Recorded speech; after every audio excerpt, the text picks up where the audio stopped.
পর্যন্ত যার জিম্মা আল্লাহ নিজে দিয়ে নেন, তার প্রতি কি পৃথিবীর কেউ করতে পারবে? পারবে? যেই ব্যক্তি আল্লাহর জিম্মায় চলে যায় তার প্রতি কেউ করতে পারে না। এখন আমরা ফজরের নামাজ আদায় করি না, ঘুমের মধ্যে চলে যাই। জুহুরও আমাদের খেলাধুলার মধ্যে, ঘুমের মধ্যে, কাজকর্মের মধ্যে চলে যাই। আসরও আমাদেরকে খেলাধুলার মধ্যে চলে যায়, মাগরিবও আমাদের খেলাধুলার মধ্যে চলে যায়, এশা আমাদের বিনোদনের মধ্যে চলে যায়।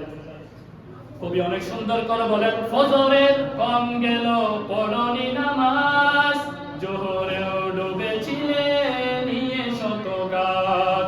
ফজরের কম গেল পড়নি নামাজ, জোহরেও ডুবেছিলে নিয়ে শত কাজ।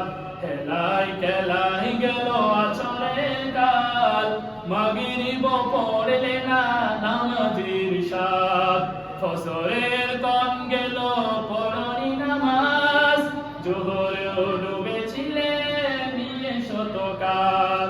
বিনোদনে কেটে গেল এশার সময়, এতটুকু জাগলো না কবরের ভয়।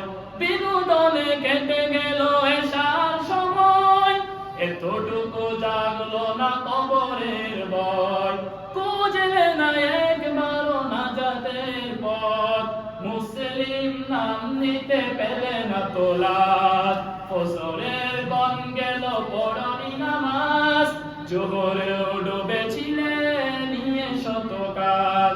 তোমার মতো নেই হতভাগা কেউ, নেই এত পাপাচার পৃথিবীতে আর।